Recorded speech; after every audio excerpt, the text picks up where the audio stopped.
So today's presentation, I will talk about a specific application of high-resolution GCMS, mass spectrometry, to clinical metabolomics. And I will illustrate it with the case study, which Lilly decided to release to public. The case study was chronic kidney disease, some small exploratory study, when we can report on some findings and present it to the audience. Before I go to the to the presentation itself, I will take an advantage that we have more time than obviously speakers audience relationship, and I would like to start with the story. So the story is fictional, but imagine that. So there are two persons or two guys living in the valley, and they both would like to reach the mountains, which is nearby, the top of the mountains. One person or one guy has low gears, let's say low resolution gears. So the second person has fortune to have a high resolution gears. So they all started their journey, and the guy who had high resolution gears reached the top of the mountains because of assistance of the hardware. The guy who had a low resolution gear couldn't make it to the top of the mountains, so he got back to the valley. But this is not the end of the story. So the continuation of the story is the guy who reached the top of the mountains had a chance to look over and to see the other mountains. So that's the advantage of having high resolution gears. But the guy who didn't reach the top of the mountains, but still in the valley, he is very confident that the other mountain doesn't exist because he can't see it. So that's my short story about what could be achieved with the high quality hardware in mass spectrometry and in the application of those high quality instrumentation to clinical metabolomics. And I will illustrate it with a case study like a chronic kidney disease. Yeah, I hope it was a little bit entertaining. All right, so before we go to the details, I would like to remind you what the metabolomics is all about. So its workflow starts with a simple submission protocol.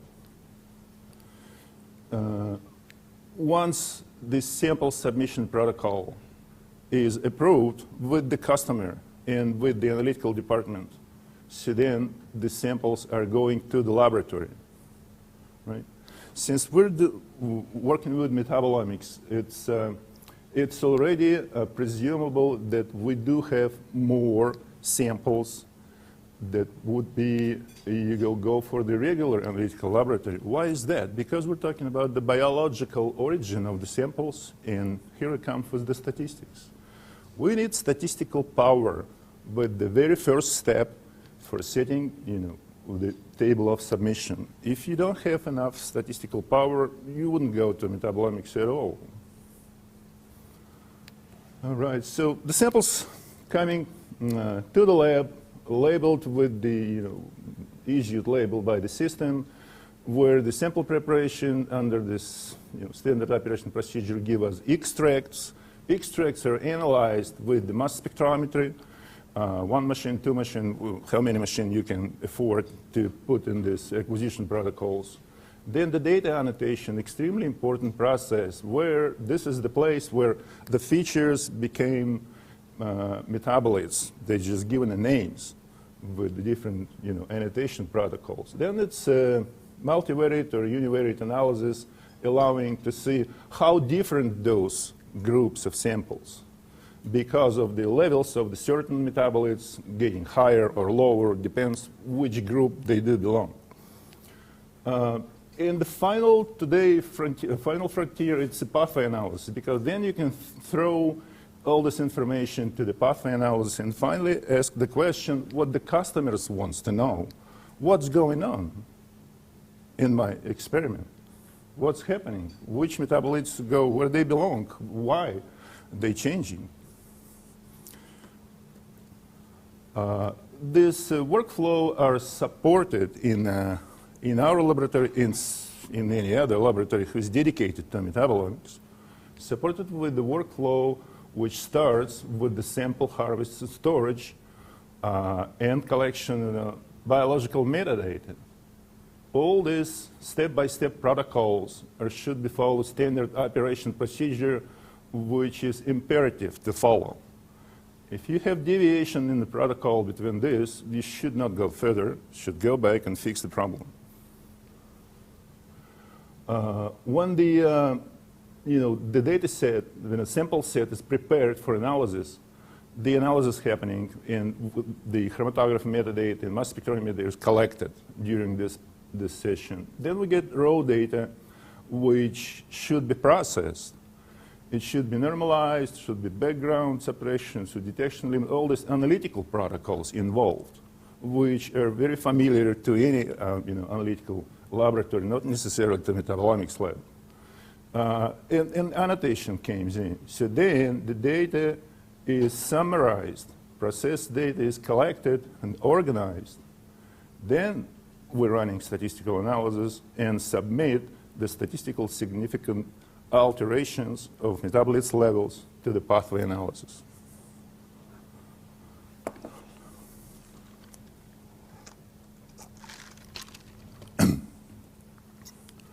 Here we see the workhorses of the Lilly Metabolomics Platform.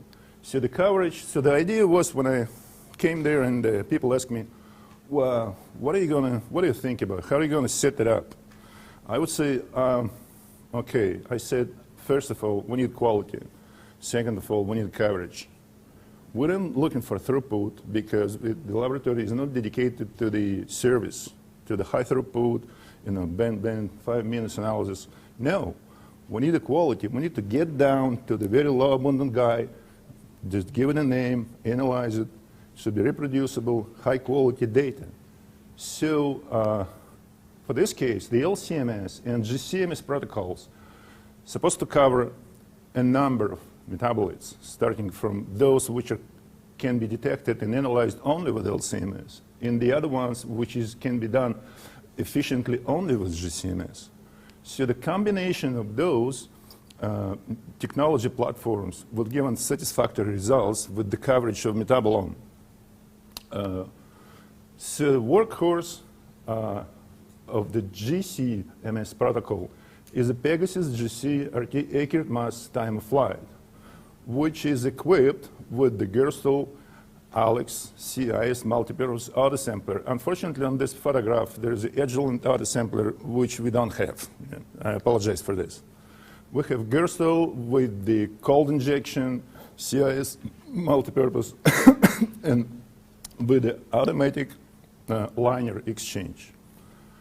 So these protocols came basically from my previous long work with the laboratory with Oliver Finn, who is kindly running Oliver Finn, and all these protocols of having QCs, running liner exchange regularly.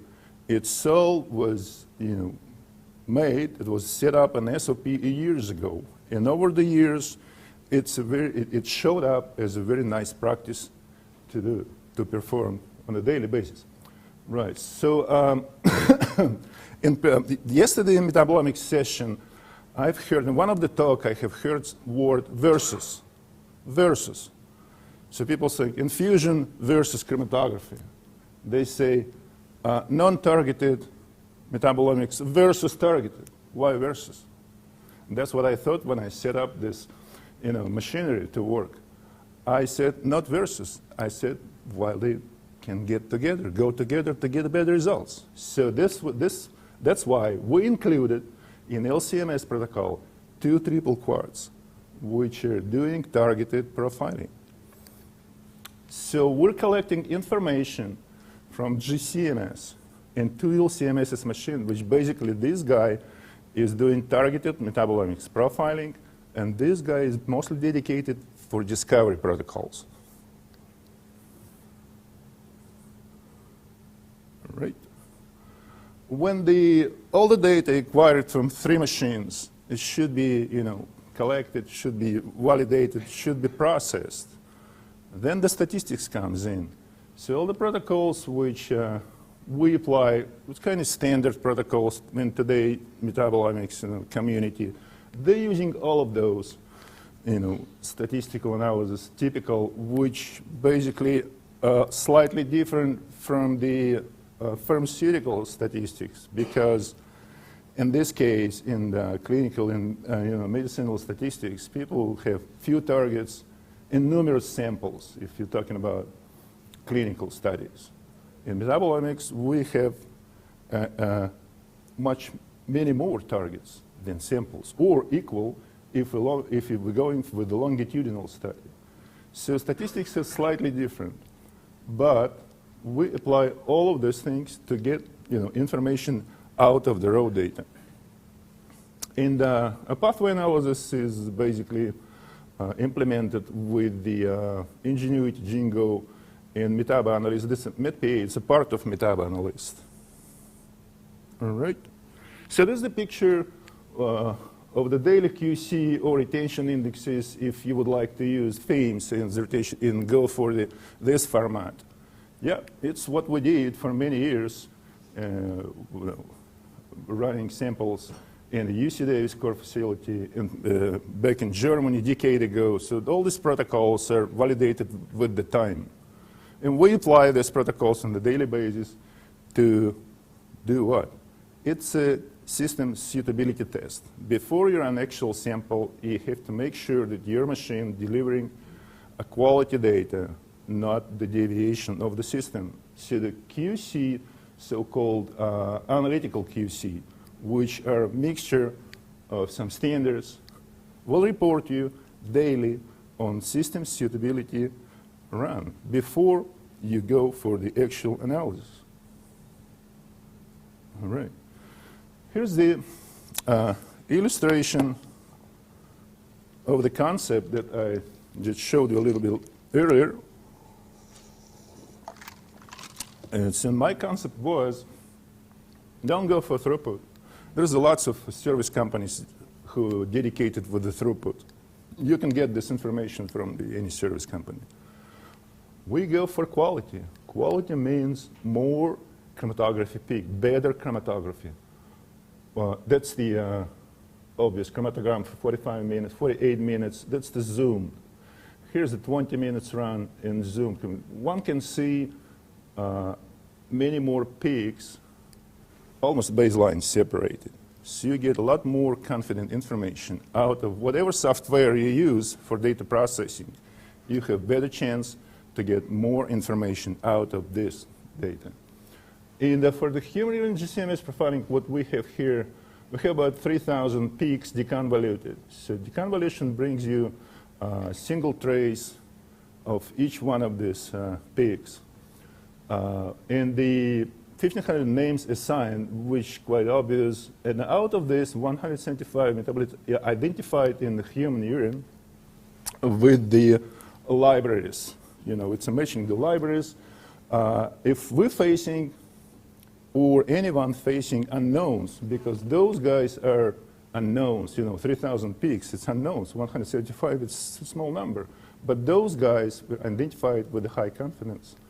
However, there is the idea to get, and the possibility to get those unknowns guys later on. Here's another illustration of the GCMS chromatogram. This is the mouse CSF GCMS profiling. So the raw CSF was derivatized and injected into the machine. So we have got this chromatogram. As I said, we did the long chromatography run, 48 minutes. It's 60 probability score with 3,000 peak. We can do more, but you can hit the wall. 1,200 names assigned, 95 metabolites identified.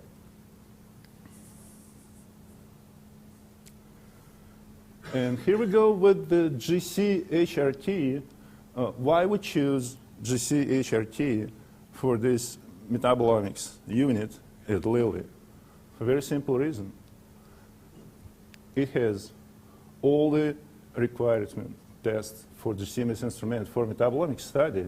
It's got sensitivity, it's got fast acquisition, it's got robustness, and high reproducibility. So in metabolomics study, machine runs nonstop, year-round, next year, unless it's just downtime for doing PM.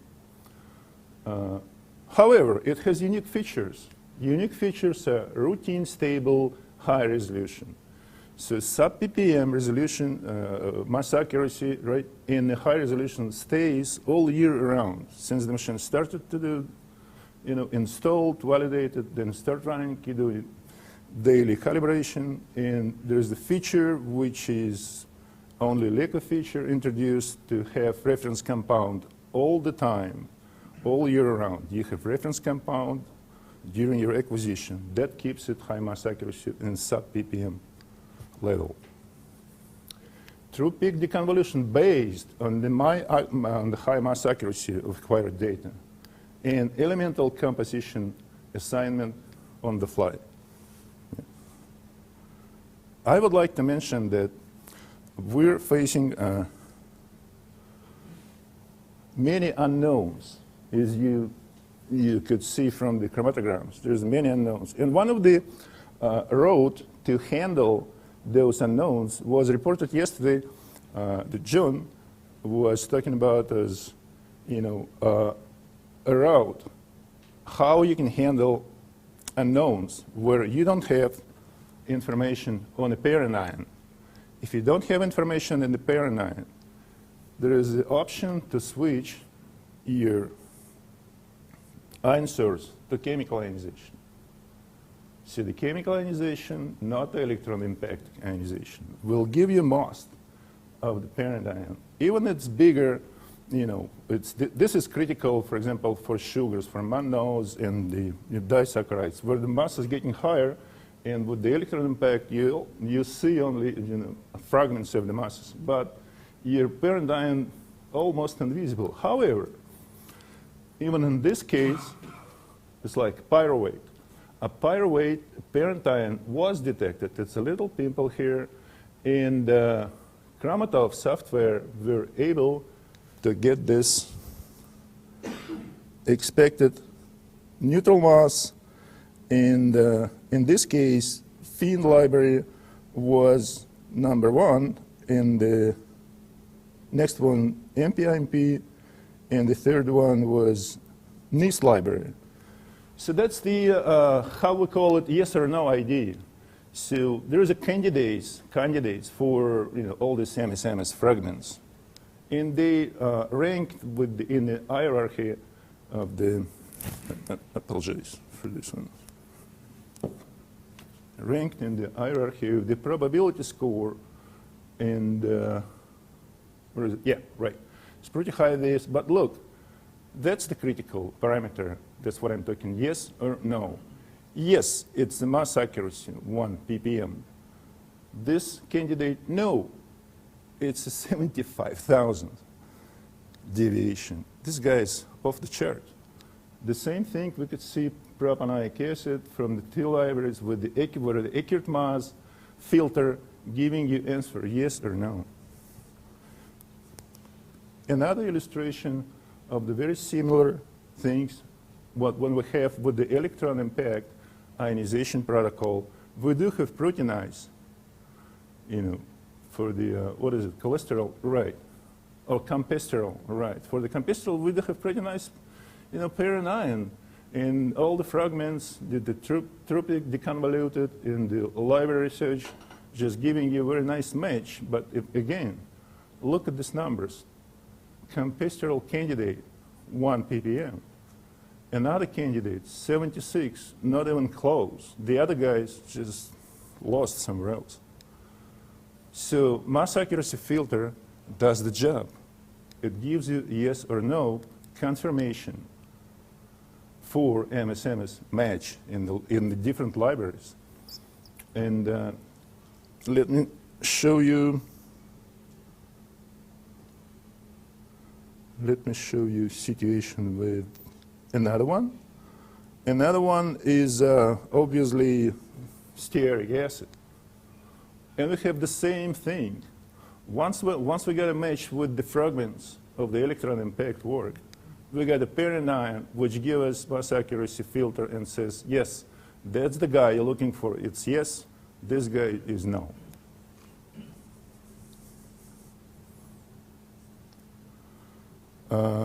With those examples, we have more confidence in the findings when we do the data processing.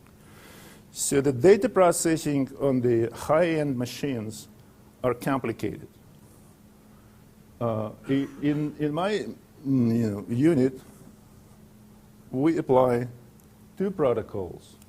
We apply original data processing protocols with the Chromatography and export the data as CSV files, and then you just extract the data across Excel sheets. Depends on the filter on the database use. Then examine the data, remove artifacts and duplicates. There's always artifacts and duplicates. It doesn't matter what kind of algorithm people use. And the secondary software working, as a pair. It's an Analyzer Pro from SpectralWorks Ltd. It's a data processing. There's a original protocol. So they build target library based on a matrix. So basically you have to build target library during processing your files with the urine, and another will be the plasma. So you have several target libraries which you use to pull out the information from the raw data. But it's pretty much the same. The outcome, it's in Excel sheet. In this Excel sheet, you examine the data, remove artifacts and duplicates. What's the next step? Next steps, you combine and superimpose those two processed files in a final, master list. Then you do examine the data, remove artifacts, duplicates, make your choices, and proceed to the statistical analysis. I would like to say that that small company, SpectralWorks, did a very good job. The people were very responsive. For example, basically, this software is designed to process GC and LC, but they never faced the large files, which Leica instrumentation, high resolution generated nowadays. So 1 gigabyte each file just makes it difficult for routine protocols. So those guys were very cooperative and responsive. So I called him, hey guy, hey John, we need to fix this situation because the big file didn't go through. No problem, within a couple days, they just wrote the patch, did the job, and now it looks like it's getting much better than it was before. And that gives us results that we like. So let me give you a conclusion for this hardware part of my presentation, where high-resolution GCMS instrumentation is a must-have component of mass spectrometry-based modern metabolomics laboratory. You still can have all these instruments which any other people using in previous years. You can have the data out of this. It's a good data, but this data equation is much better. So the high-resolution GCMS instrumentation delivers component identification at a new higher level confidence. That's what we like when we're talking about the quality. That's what we like to have in our final results at high quality. All right. Yeah, if you have questions to this part of presentation, you just go ahead and can ask me right now, because I'm going to switch to the case study, which is a little bit different turn. Yeah, go ahead. So, when you were talking about the mass accuracy and basically the identification that you were seeing, I've had to work with a lot of, for example, carbohydrate structures. Right. And those are obviously really little challenges. But do you incorporate prevention into that at all? Mm-hmm. That was in there too. I just missed that. Okay. Right. Carbohydrates are extremely difficult. So this obvious way to work, to buy standards. But some of the carbohydrates you eventually can find in the samples that we analyze. Sometimes you find disaccharides, and you don't know who they are. Anyway, if standard's available, you can buy a standard, run them, and put it on a place in the chromatogram. Once you put it there, it's a proof. But if you collect parent ion with the chemical ionization source, then you can build your library exclusively, the high resolution library, your local, domestic, whatever, and if you can share it, it would be very nice. So these are the advantages. Yes, that's why we choose for the metabolomics study GCMS, because LCMS doesn't do a good job on the analysis of saccharides, right? Only GC can handle those numerous carbohydrates. Okay, if there's no, yep, go ahead. Maybe mention that when you talk about building our own libraries, for EI, with low resolution, we have these huge databases. So Right. anything like that available in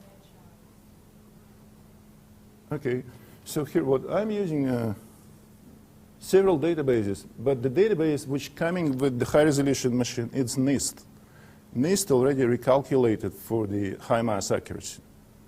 The spectral are not acquired at high resolution. So, Do you mean that you may find different fragments? I don't think so. yeah, well, no, I get you. No, it's Basically assuming what are the ions you calculate for high resolution, what should be the mass accuracy of those ions. the requirements. You see, since the ion source is the same, and it's the same parameters for all those. That's the idea of the NIST. So the NIST, we're thinking that the progress in the constructions, in manufacturing mass spectrometers is not going to be in the same stage at all the times. It will progress. Now it's progressing rapidly. But setting up GCMS library parameters for the ion source give us an opportunity to use any library which is generated with the same ion electron impact ion source and parameters, 70 electron volts.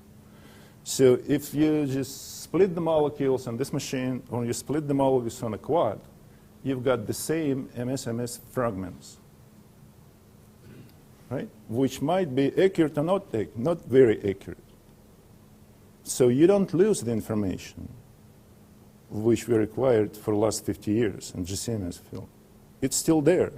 If your high mass accuracy MSMS do not match with the low resolution MSMS spectra, it's not dead. Yeah, go ahead. This will recalculate the molecular ion active mass, but the fragments would still be low res, but they count as the calculated. Yeah, that's right. Yeah, Yeah, that's so right. it's molecular ion can only be calculated by exact mass. Because the fragments we don't always know what they are. Yeah.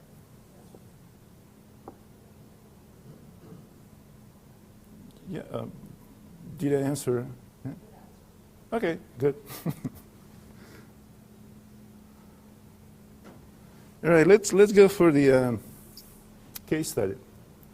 A case study which we're illustrating all the capacities and capabilities of GCMS, Pegasus, HRT.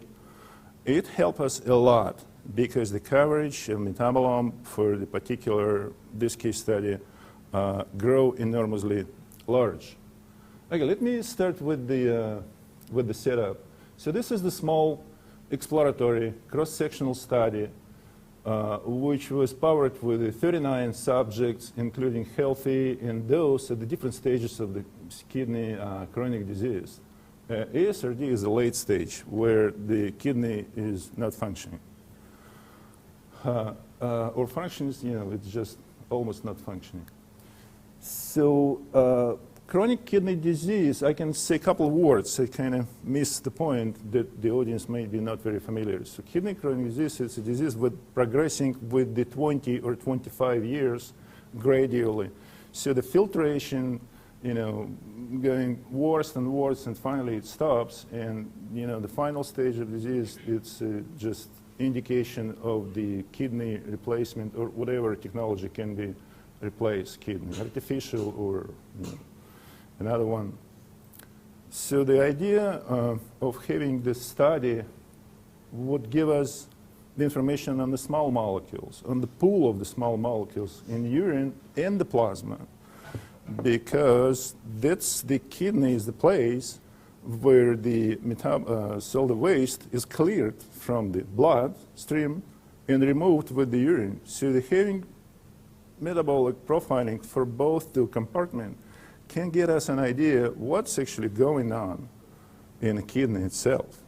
So some studies are limited to the plasma only or to the urine only, but in this case we got a chance to look how the filtration and what kind of filtration, what kind of mechanism behind this might be, what kind of targets we might discover in order to monitor the disease or eventually find the targets for intervention of this disease. So that was the idea, to use the metabolomics unit to run the samples to gather information on the small molecules. Okay, it wasn't that simple. That study was exploratory, but it's also had, the diabetics type 2 and the CKD, they in many cases comes together. So the diabetics were present in the both groups, in the patient groups and in the control groups. So what we did, we collected the samples and we applied non-targeted and targeted all together, not versus. That's the concept. Don't say versus. Why? When this data can support this data.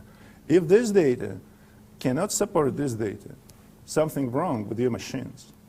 You have to just stop and fix the machine so you can get the information which are complied from all the machines together.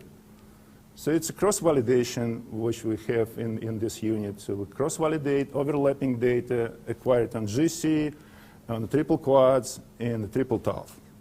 So they all have to look in the same direction. Otherwise, something wrong with your machines, not with the samples.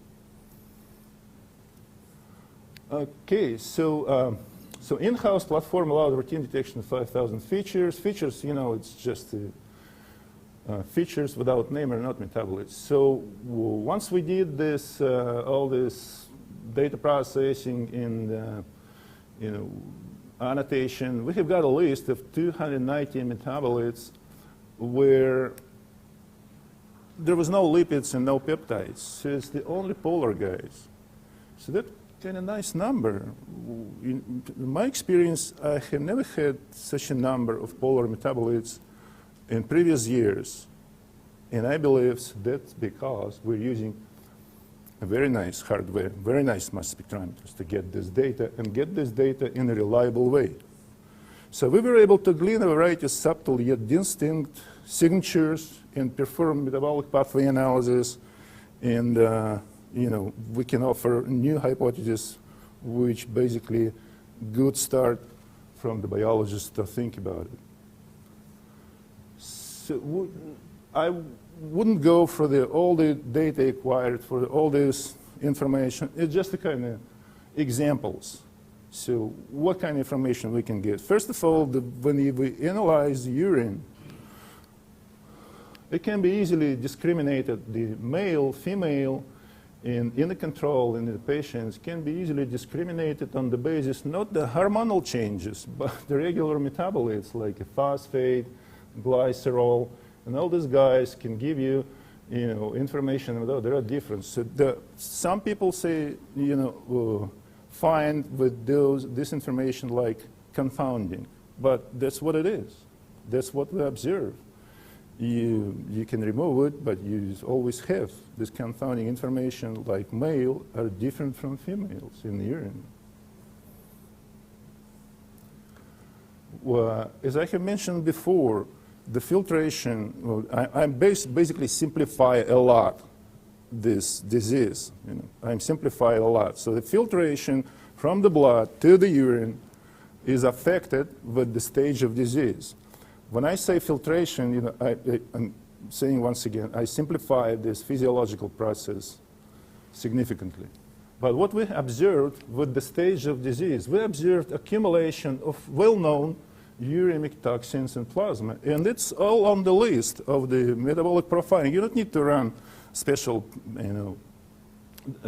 panels unless you need the absolute values. It's all there. It's all the information we got from the 4 machines. It's all there. So we monitor those uremic toxin accumulation in plasma, in particular known guys like indoxyl sulfate, cresol sulfate, and hydroxybenzyl sulfonic acid. They accumulating with the stages of disease. There is a healthy control, healthy volunteers, blood plasma, before it comes to the urine. Then in the stage 3, right, and the stage 4, in the late stage of disease, we see creatinine. All the medical doctors, they're looking on the creatinine because that's the validated test. The ratio of the creatinine to albumin in a blood plasma, that's what they're looking for.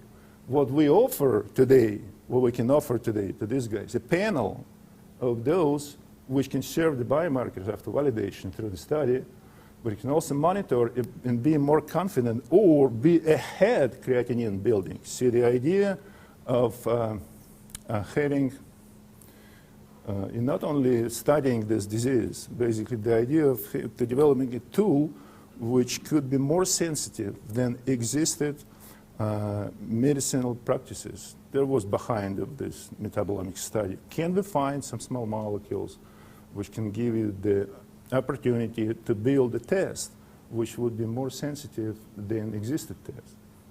So we started with the exploratory study. All right, so accumulation of this in toxins which basically produced by the liver or with the gut, flora metabolism, and eliminated the very active tubular secretion. All this data is in agreement with the published information, different laboratory looking for this or for that guy or for few guys together, and there's no controversy. It's just a typical protocol.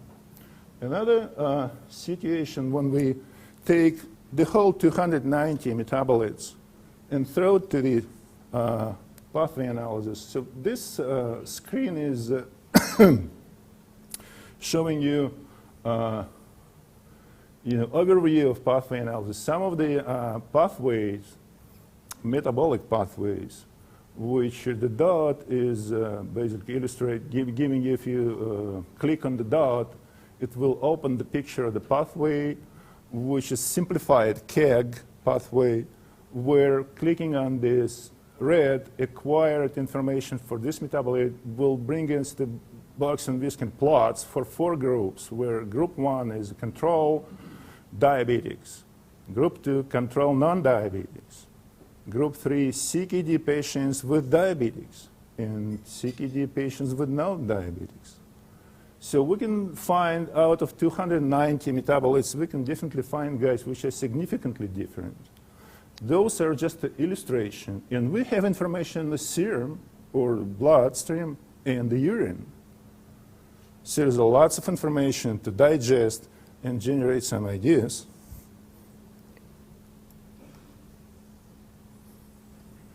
And so that was the metabolomics part of the protocol. And I showed you just the slices of the information that we've gathered with the view that can be accepted in a short period of time without going to details. So what we can do basically on site with this metabolomics data, we can take proteomics data, or we can take transcriptomics data, and just get them all together, analyze the data, and start to generate hypotheses. What's happening when all these layers of the pyramid, for instance, genomics, transcriptomics, proteomics, metabolomics.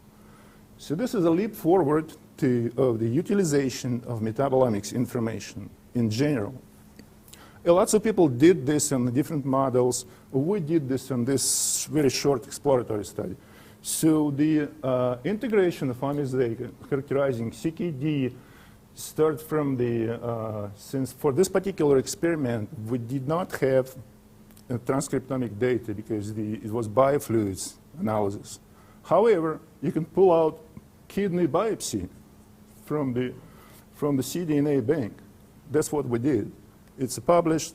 So those species were collected from the cadavers or from volunteers, from the sick on the CKD patients of different stages of disease.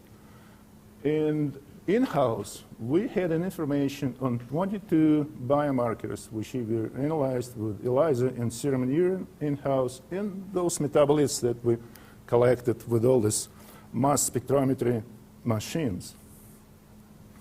Data from the literature was retrieved from European Renal cDNA Bank, and I apologize for all these small letters. It's just a print screen from the paper, but the collection of all this biopsy and transcriptomic data was made from the different sources, but this is tissue of the kidney, healthy and different stage of CKD disease. So there's information of those genes who, for the reason of the disease, for the major reason of this particular disease, went upregulated or downregulated. So we expected to find some, connections between proteins and between metabolites. That's what we're trying to do. Here's the Hitmap for the transcriptomics data. For just the illustration, what is this? It's proteomics data, just biomarkers for plasma. Urine, top 25 metabolites here, a plasma. And this one is, and this is also proteomics data. So it's kind of illustration what you have. What you have this information. All you have to do to merge this, guys, and find the correlation. So there's a few ways to do this. At Lilly, we're using basically commercial packages which has value. But there's the other way. You can find a correlation with different algorithms that the bioinformatics can offer you today. Yeah, we welcome to explore it, but in this case, we used Ingenuity. Ingenuity system, when you submit a fold change. Yeah, I'm sorry, I will go back.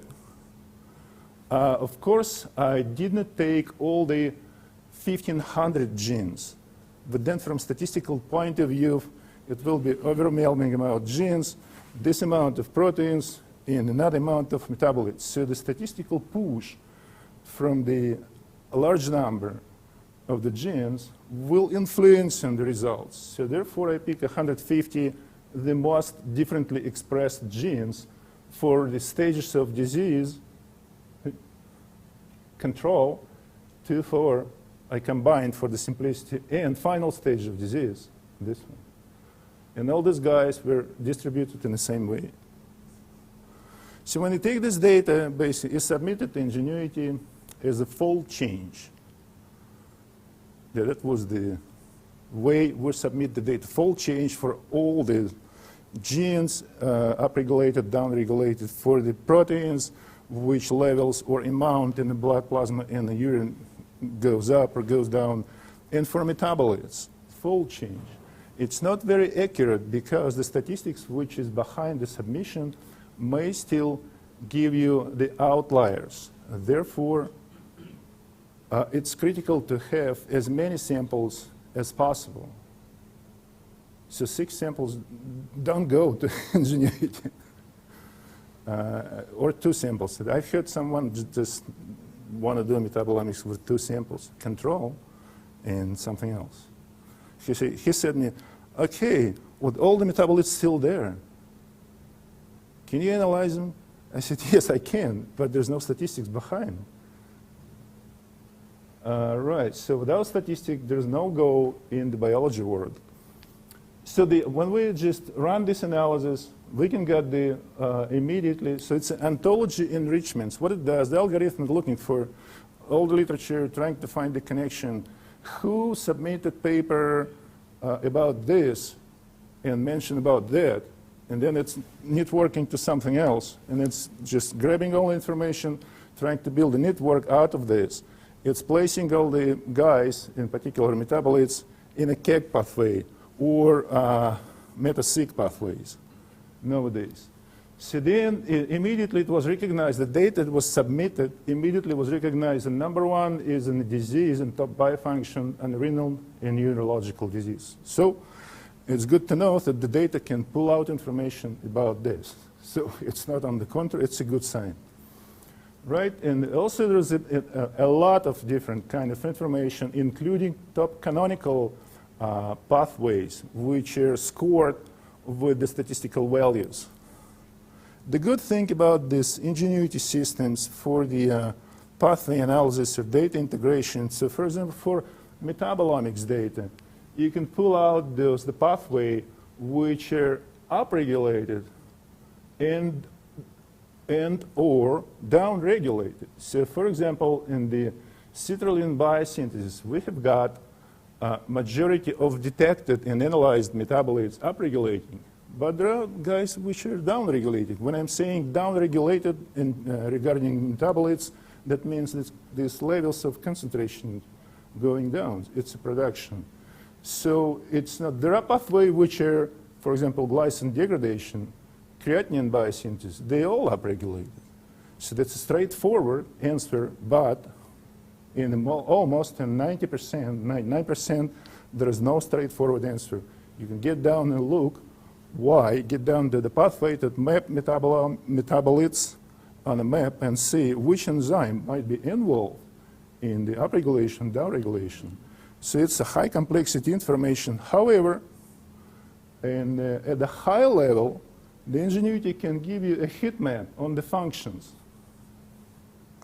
Get some water.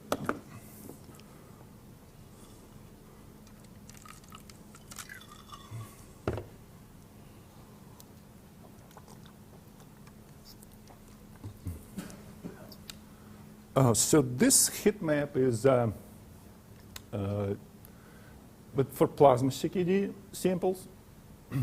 It gives you all these genes and proteins and metabolites, just pulling out the function, like molecular transport, what's in there, small molecule biochemistry, lipid metabolism, amino acids metabolism. So when you push on this or click on this square, which is upregulated, red goes up, this function, or blue goes down, so it's downregulated, the function, biological function. You may pull the table where, for example, detected leukotriene.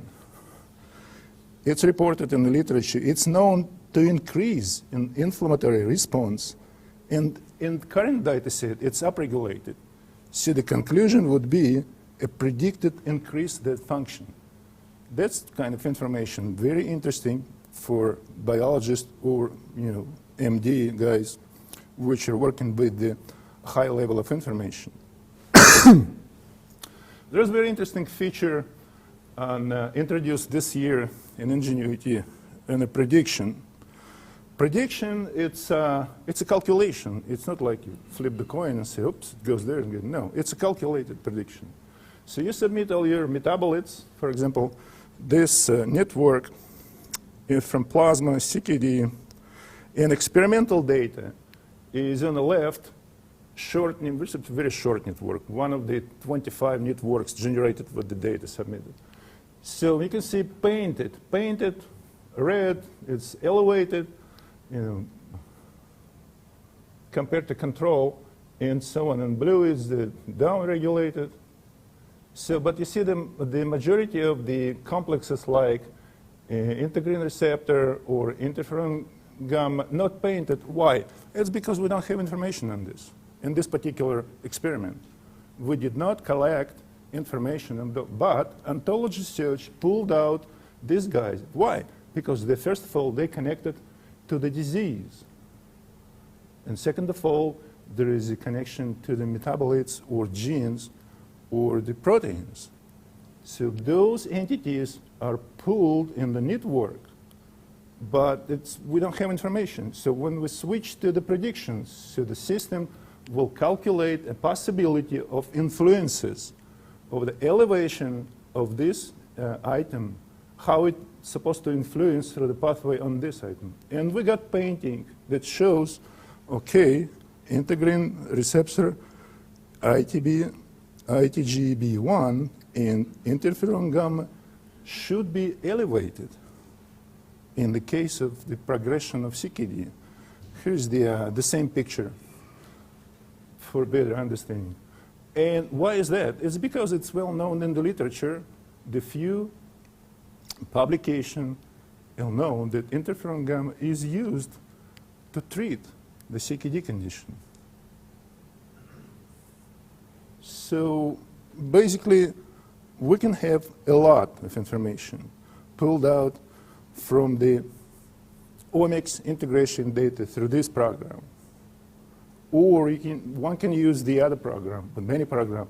But our intention was not to lose the data, try to combine the data for the same case and get the most.